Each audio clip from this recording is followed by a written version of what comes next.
이방인에게 빛을 비추자, 빛을 전하자 이런 제목으로 말씀을 나누겠습니다. 성경에서는 세상을 어둠이라 그렇게 표현을 합니다. 그리고 예수님은 그 어두운 세상에 빛으로 오셨다라고 말씀하셨죠. 인생이 무엇인지도 또 어디서 왔다가 어디로 가는 것인지도 모르는 그런 깜깜한 어둠 속에서 헤매고 있는 우리 인생들에게 예수님이 오셔서 인생들을 밝은 빛 가운데로 인도하신 것입니다. 이 어둠과 빛을 단순히 어둡고 밝은 것만을 의미하는 것은 아니죠. 그로 인해서 우리가 처할 수 있는 여러 가지 얽혀있는 모든 것들을 다 포함한다고 할 수 있습니다. 어둠에서 밝은 빛으로 나오면서 얻을 수 있는 많은 기쁨과 행복들 여기에 포함되는 것이죠. 또 이 어둠이라고 하는 것은 차가움을 의미하지만 빛은 따뜻함을 의미합니다. 그렇지 않을 수도 있겠습니다만 세상은 많이 차갑고 냉정하죠. 모든 사람들이 냉정한 마음을 가지고 살고 있습니다. 그런데 빛은 따뜻하고 다정하고 그리고 포근한 마음을 갖게 해주는 것입니다. 또 어둠은 죽음이지만 빛은 생명입니다. 빛이 없는 어두운 세상은 모든 생명이 죽어가게 되죠.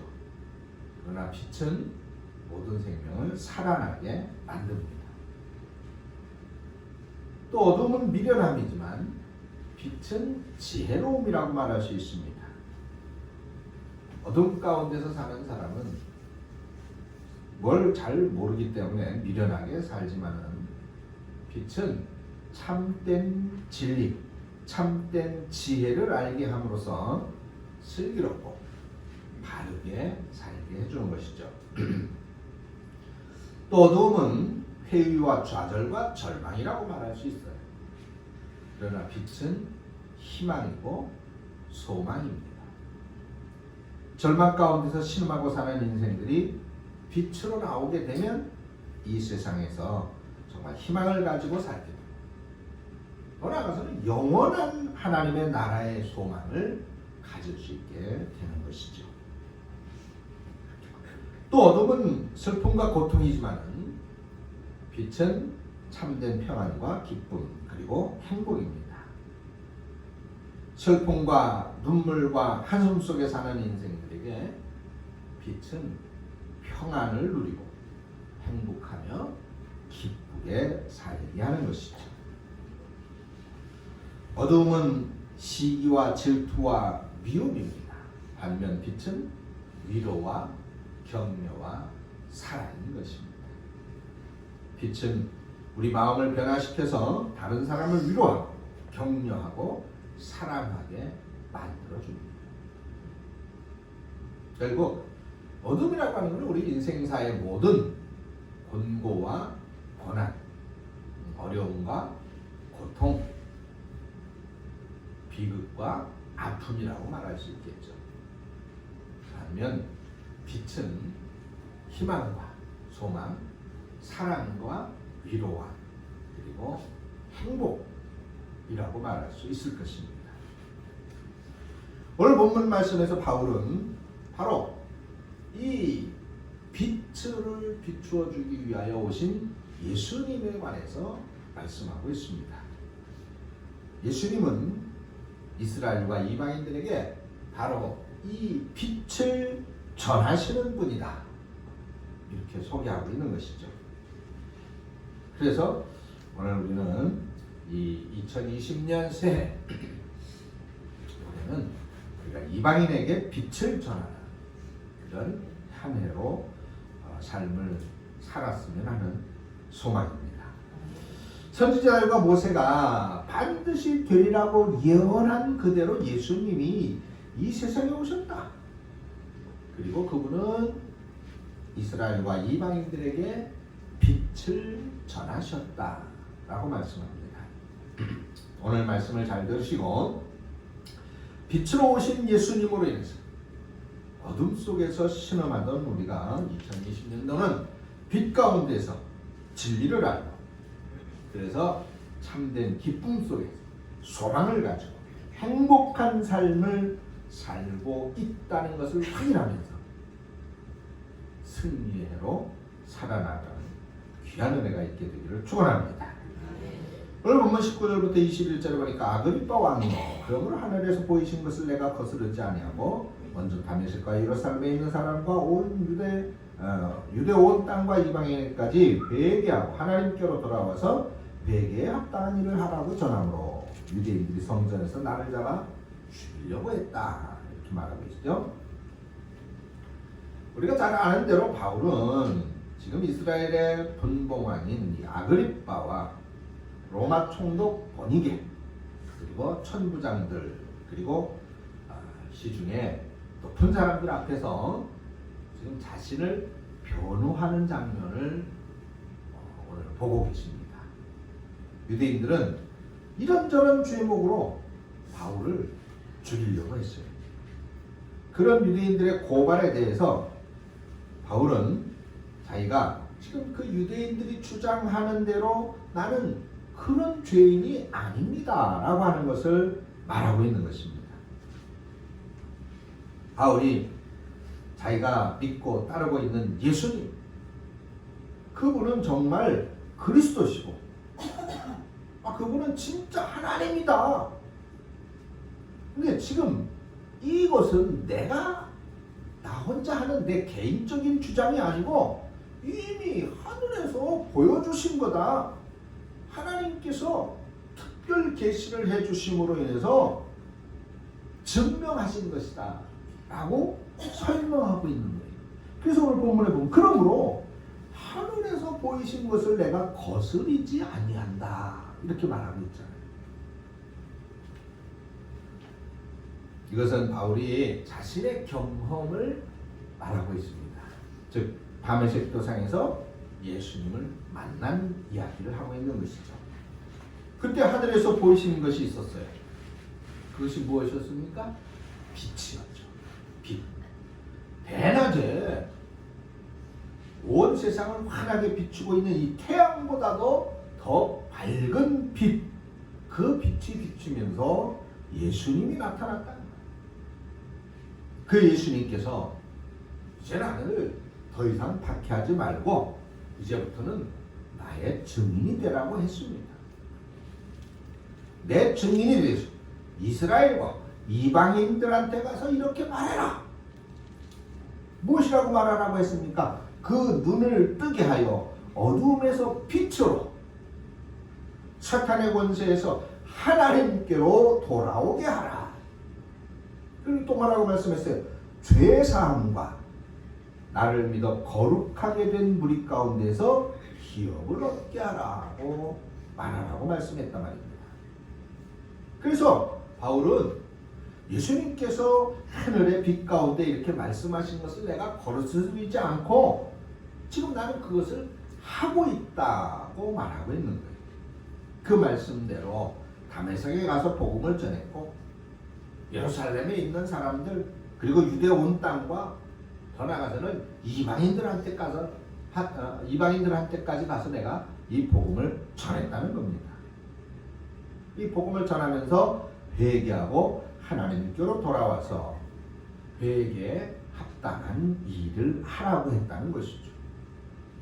그것은 바로 어둠 가운데서 나와가지고 이제는 빛이 되신 하나님께로 돌아오고 이제 그 하나님 앞에서 빛 가운데의 삶, 그 삶을 살으라고 말하고 있는 것입니다. 차갑고 냉정한 세상에서 나와 이제는 따뜻한, 다정하고 포근한 삶으로 돌아오라는 것이죠. 죽음에서 벗어나서 모든 생명을 살리는 빛으로 나오라는 겁니다.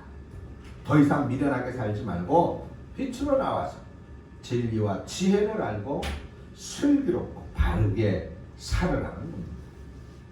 절망 가운데서 신음하지 말고 희망을 가지고 소망을 가지고 살라는 것이죠. 눈물과 한숨과 슬픔 속에서 살지 말고 빛으로 나와서 이제 평안과 행복을 누리며 기쁘게 살아가는 겁니다. 가슴 속에 시기와 질투의 어둠 속에 살지 말고 빛으로 나와서 오히려 사람을 위로하는 사람, 격려하고 사랑하는 삶을 살으라고 말하고 있습니다. 그것이 예수님께서 자신에게 명하신 명령이라는 겁니다. 사람들에게 가서 이렇게 하라. 더 이상은 그런 어둠 속에 살지 말고 이제는 빛으로 나와서 이렇게 행복한 삶, 기쁜 삶, 소망 있는 삶, 사랑하는 삶, 위로하며 격려하는 삶을 살아라. 그렇게 말해라. 가서 그것이 바울은 분명 나는 예수님으로부터 받은 일이고 그 받은 일을 나는 행하는 것뿐이다라고 말하고 그런데 그 예수님이 바로 그리스도라는 것이고 예수님이 바로 그리스도라고 하는 것은 이미 하나님께서 구약에서 보여주신 것 아니냐라고 말하고 있습니다. 그리고 회개에 합당한 일을 하라고 했어요. 회개에 합당한 일을 하라는 건 뭐예요? 회개한 사람답게 살으라는 것이죠. 이 회개에 합당한 삶을 살라고 하는 것은 이제 회개했으니까 착하게 살아라, 바르게 살아라 그것만을 이야기하는 것이 아닙니다. 오히려 나 스스로가 의로운 사람이 될 수 없는 죄인이라고 하는 사실을 고백하면서 예수님의 십자가 복음을 믿는 믿음을 가진 사람이 되라는 것이죠. 회개에 합당한 삶은 착한 삶이 아니라 믿음을 가진 삶을 말하는 것입니다. 예수님을 믿는다고 하면서 예수님의 십자가 보혈만이 내 죄를 사할 수 있다고 하는 사실을 믿는다고 하면서도 그것을 의지하지 않고 나 자신의 의로운 삶에 의지하려고 한다면 잘못된 것이다 말이죠. 그것은 회개에 합당한 삶이 아니다 말이죠. 그것이 아니다. 이거는 유대인과 바리새인들을 향해서 지적하는 말이죠. 그러니까 유대인들이 당연히 그 말에 발끈한 거예요. 그래서 바울을 죽이려고 했어요. 율법을 지키고 성전에서 제사를 드리고 자신들이 의롭게 사는 그것이 최고라고 생각했던 유대인들입니다. 그런데 바울은 그게 아니다. 그건 아무 소용이 없다. 그건 회개하는 삶이 아니다. 예수님을 믿는 믿음만이 우리를 의롭게 해준다고 바울이 주장했다는 거예요. 그런 유대인들은 당연히 바울을 죽이고 싶도록 미울 수밖에 없겠죠. 자신들이 목숨을 걸고 지키려고 했던 것들을 전부 잘못된 것이다 이렇게 지적하는데 그런 바울이 원수처럼 여기지 않겠습니까? 오늘날도 복음을 최고로 여기고 오직 믿음으로라고 외치는 사람들은 자신이 전통적인 교회라고 주장하는 사람들에게 미움을 받을 수밖에 없습니다. 행위를 최고로 여기는 유교나 불교나 또는 무교의 영향을 받아서 기독교를 그런 종류의 종교로 생각하고 받아들인 사람들이 복음을 이해하지 못하기 때문이죠. 소위 전통적인 생각을 가진 사람들은 믿음은 행함이 있어야 되는 것이고 그 행함이 믿음의 증거가 되는 것이고 행함이 없이 그냥 말로만 믿습니다를 외치는 것은 아무 소용이 없는 것이라고 말하게 되는 것입니다. 물론 틀린 말은 아니죠. 행하는 것이 없이 말로만 믿는다고 외치는 것은 아무 소용이 없는 것은 분명한 사실입니다. 그런데 믿음이 있다면 진실한 고백이 있어야 되는 것은 엄연한 사실이죠. 교회를 아무리 열심히 다니고 헌금을 아무리 많이 하고 선하고 착한 일들을 아무리 많이 한다고 해도 그거 가지고 절대로 구원에 이를 수 없습니다. 그런 인간의 의로운 행위로 구원을 얻는다라고 하는 것은 절대적으로 불가능합니다. 믿음이 없이 인간의 행위는 아무것도 아닙니다.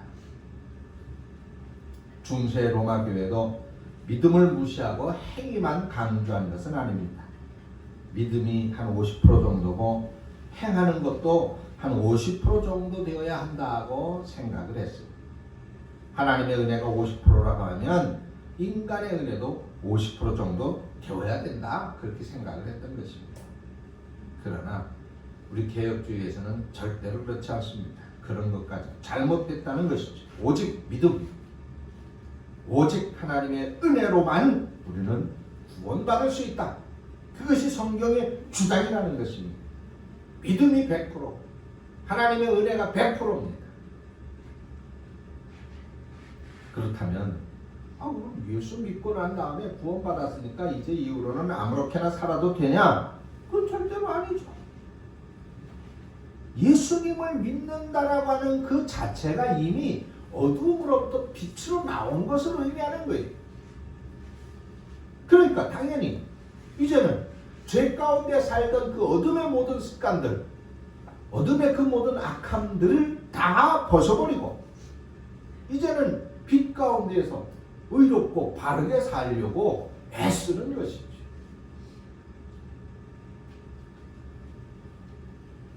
그래서 인간의 행위가 믿음을 대체할 수 없는 것이고 인간의 행위가 믿음보다 우위에 있을 수 없다는 거예요. 다음으로 오늘 본문 22절 23절에 하나님의 도우심을 받아 내가 오늘까지 서서 높고 낮은 사람에게 증언하는 것은 선지자들과 모세가 반드시 되리라고 말한 것밖에 없다.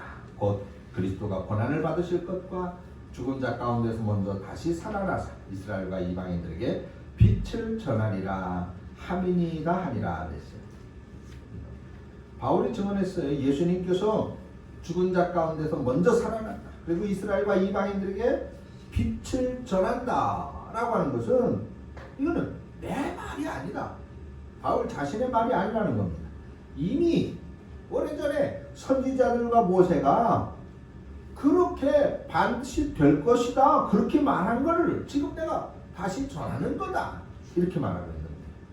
선지자들과 모세가 반드시 되리라고 말한 것,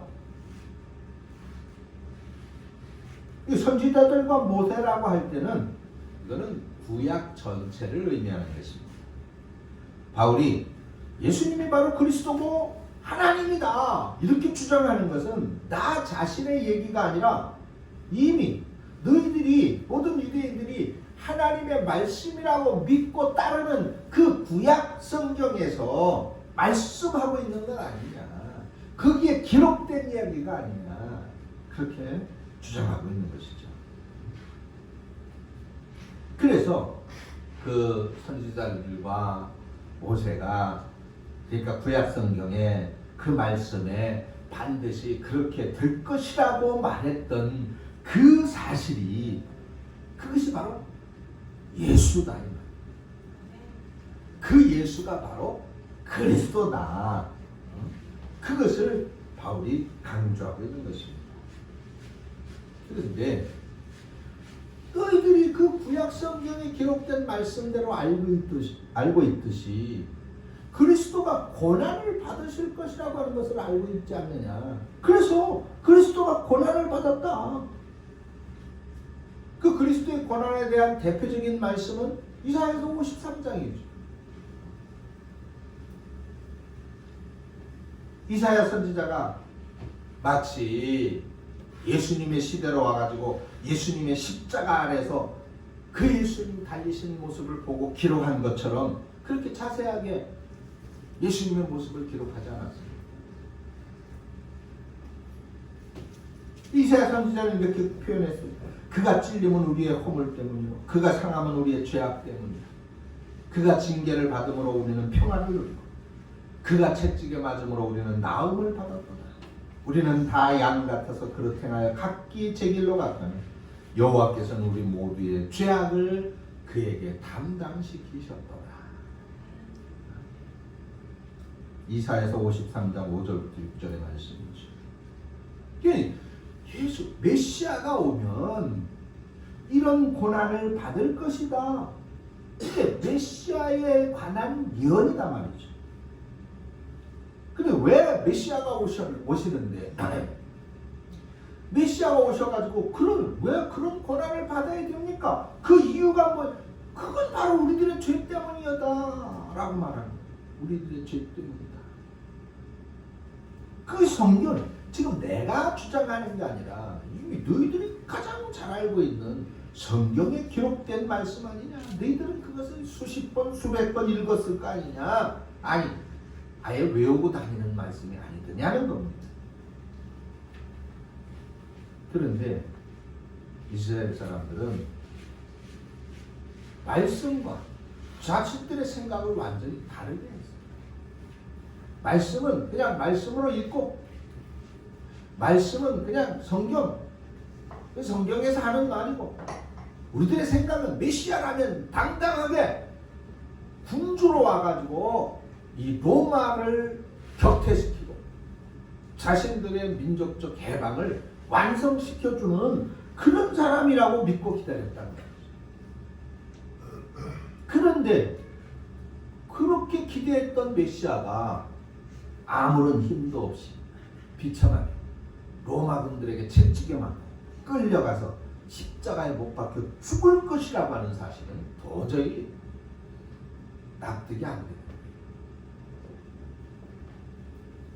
그래서 십자가에 그렇게 처참하게 죽으신 예수님이 메시아다, 그리스도가 되신다라고 하는 건 아예 생각하지도 못했고 그런 예수님을 따르는 자신들의 동족들을 도저히 용납할 수 없었던 것이죠. 그게 완전 성경 따로 자신들의 생각 따로였던 거예요. 그래서 그 그리스도를 믿고 따르는 사람들은 이단의 무리고 죽여야 될 사람들이라고 생각을 했습니다. 그리고 죽은 자 가운데서 먼저 살아나사 예수님의 부활을 말하고 있죠. 예수님 자신의 예언과 그리고 부활을 목격한 수많은 사람들의 증언의 기록들을 신약 성경을 통해서 알 수 있습니다. 고난을 당하신 예수님이 부활하심으로써 그가 진짜 그리스도가 되시고 우리를 구원하러 오신 하나님이시다라고 하는 사실을 보여주신 것입니다. 예수님께서 먼저 다시 살아나셨다라고 하는데 예수님 이전엔 다시 살아난 사람이 없었다라고 하는 그런 의미를 포함하고는 있지만 그것만을 강조하는 것은 아닙니다. 예수님 부활 이전에 무덤이 열리고 죽은 자들이 많이 살아났다는 증언이 신약성경에 있죠. 그래서 여기서 사셨다라고 하는 것은 그런 다시 사심이 아니라 신비한 몸으로 다시 사신 진정한 부활을 의미하는 것입니다. 먼저라고 하는 것은 예수님께서 먼저 부활하신 것. 이제는 그 예수를 메시아로 구주로 그리스도로 믿는 우리들도 나중에 그렇게 부활할 것이다라고 하는 것을 확신하며 보여주는 말씀이죠. 그리고 마지막 23절에 이스라엘과 이방인들에게 빛을 전하시리라 함이니이다 하리라 그랬습니다. 메시아가 빛으로 오신다. 이미 구약성경 여러 군데 기록이 되어져 있어요. 대표적인 구절이 이사야서 9장 2절이죠. 흑암에 행하던 백성이 큰 빛을 보고 사망의 그늘질 땅에 거주하던 자에게 빛이 비치도다 그랬습니다. 예수님께서 세상에 오셔가지고 바로 구약성경에 선지자를 통해서 예언되어진 그 빛이 바로 나다라고 말씀을 하신 거예요. 요한복음 8장 12절이죠. 예수께서 또 말씀하여 이르시되 나는 세상의 빛이니 나를 따르는 자는 어두움에 다니지 아니하고 생명의 빛을 얻으리로다 그랬습니다. 그리고 그 예수님, 그 빛 대신 예수님을 따르는 우리들도 마땅히 세상의 빛이 되어야 한다고 말씀하셨죠. 마태복음 5장 14절에서 16절까지 말씀입니다. 거기 보니까 너희는 이제 어둠으로부터 나왔으니까 너희는 이제는 세상의 빛이라. 세상의 빛이라. 산 위에 있는 동네가 숨겨지지 못할 것이요 사람이 등불을 켜서 말 안에 두지 아니하고 등경 위에 두나니 그러므로 집안 모든 사람에게 비치느니라. 이같이 너희 빛이 사람 앞에 비치가요 어둠 안에 있는 사람들, 어둠 속에 있는 그 사람들에게 이제는 너희의 빛을 비추게 해서 그들로 하여금 너희의 착한 행실을 보고 하늘에 계신 이 착한 행실은 회개에 합당한 행실이죠. 회개에 합당한 행실, 믿음 있는 행실, 믿음을 가진 삶을 말하는 것입니다. 너희 하늘에 계신 너희 아버지께 영광을 돌리게 하라. 할렐루야. 아멘. 예수님께서 빛으로 오셔서 어둠을 밝히는 많은 말씀들을 주셨습니다. 예수님께서 우리 죄를 대신해서 십자가에 죽으심으로 우리 이방인들까지 이제는 빛 가운데 살게 주셨습니다. 그래서 이제 우리들도 이제 세상의 빛이 되는 것이에요. 그래서 우리가 세상의 빛으로서 이제는 이 빛 되시는 예수 그리스도를 마땅히 세상 끝까지 전해야 되는 사명을 가진 사람들이 된 것입니다. 여러분 기억하세요. 예수님은 오늘도 우리들을 통해서 온 세상 사람들에게 빛이 전해지기를 원하고 계십니다. 그래서 어둠 속에서 헤매는 불쌍한 인생들을 빛 가운데로 불러내서 행복한 삶을 살게 하시기를 원하신다는 것을 믿으시기 바랍니다. 그러면 그렇게 되기 위해서 우리는 먼저 무엇을 해야 돼요? 우리 자신이 먼저 빛으로 나와야 되는 거예요. 믿음이 없는 어둠 속에 머물러 있지 말고 복음의 밝은 빛 가운데로 우리가 먼저 나와야 됩니다. 우리가 나오는 것은 무엇을 의미하는 거예요? 믿는 것이다 이 말이죠. 믿는 것. 복음이 얼마나 위대한 것인지, 그 복음을 믿는 믿음이 얼마나 귀한 것인지를 알고 이 복음을 믿는 겁니다. 믿고 그래서 이제는 빛된 삶을, 회개에 합당한 삶을 사는 것, 즉 믿음 있는 삶을 사는 것이지요. 그렇게 함으로써 여러분들은 이제는 빛을 비추이는 예수님의 명령대로 빛을 비추이는 삶을 살게 되는 것입니다. 사랑하는 성도 여러분, 2020년도 여러분들은 어떤 계획을 갖고 어떤 꿈을 갖고 어떤 희망을 바라보면서 20년도를 시작하셨습니까? 그러면 그 꿈을, 그 비전을, 그 소망을 이루기 전에 먼저 우리는 2020년도를 그런 꿈과 소망을 이루기 위해서 내가 해야 할 일을 먼저 해야 되는데 바로 이 빛 가운데에 내가 나왔는가 하는 것을 점검해 보시기를 바랍니다. 그래서 이제는 이 빛으로 복음의 진리로 2022년도 이 세상을 바라보시기를 바랍니다. 그래서 하나님께서 예수 그리스도를 통해서 주시는 은혜를 통해서 2020년도 정말 행복한 참된 행복을 누리면서 사실 수 있게 되어지기를 바랍니다. 그렇게 함으로써 이 복음을, 이 그리스도의 빛을 여러분들 주변에 더 나아가서는 세계 만방에 전하는 우리 대감교회 성도들이 다 되어지시기를 주님의 이름으로 축원합니다. 기도하겠습니다. 하나님 아버지 은혜를 감사합니다.